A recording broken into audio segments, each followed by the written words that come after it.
Article 4. Whether all things are life in God? Objection 1. It seems that not all things are life in God, for it is said, Acts 17:28, "In him we live and move and be." But not all things in God are movement. Therefore, not all things are life in him. Objection 2. Further, all things are in God as their first model. But things modeled ought to conform to the model. Since then, not all things have life in themselves, it seems that not all things are life in God. Objection 3. Further, as Augustine says, a living substance is better than a substance that does not live. If therefore things which in themselves have not life are life in God, it seems that things exist more truly in God than themselves. But this appears to be false, since in themselves they exist actually, but in God potentially. Objection 4. Further, just as good things and things made in time are known by God, so are bad things, and things that God can make, but never will be made. If therefore all things are life in God, inasmuch as known by him, it seems that even bad things and things that will never be made are life in God, as known by him, and this appears inadmissible. On the contrary, in John 1:3-4 it is said, "What was made in him was life. But all things were made, except God. Therefore all things are life in God." I answer that, in God to live is to understand, as before stated, Article 3. In God intellect, the thing understood and the act of understanding are one and the same. Hence whatever is in God as understood is the very living or life of God. Now wherefore, since all things that have been made by God are in him as things understood, it follows that all things in him are the divine life itself. Reply to Objection 1. Creatures are said to be in God in a twofold sense.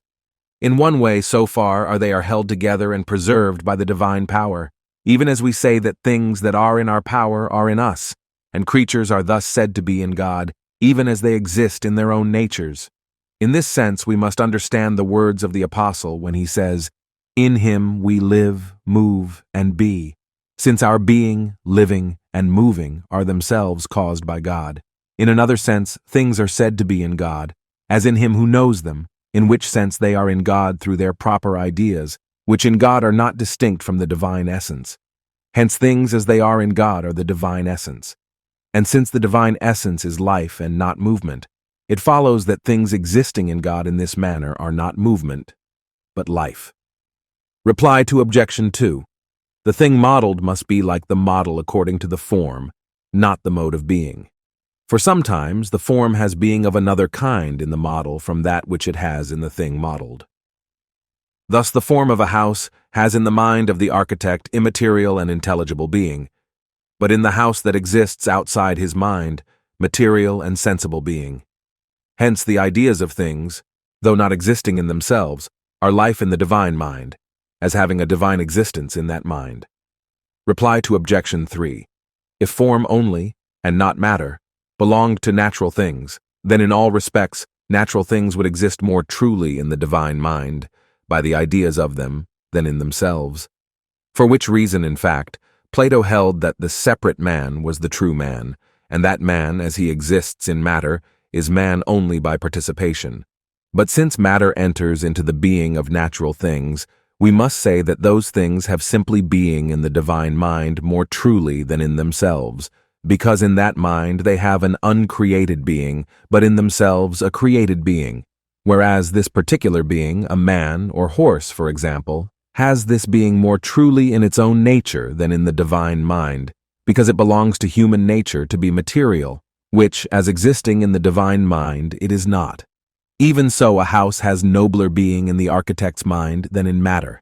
Yet a material house is called a house more truly than the one which exists in the mind, since the former is actual, the latter only potential. Reply to Objection 4. Although bad things are in God's knowledge, as being comprised under that knowledge, yet they are not in God as created by him, or preserved by him, or as having their type in him. They are known by God through the types of good things. Hence it cannot be said that bad things are life in God. Those things that are not in time may be called life in God insofar as life means understanding only, and inasmuch as they are understood by God, but not insofar as life implies a principle of operation.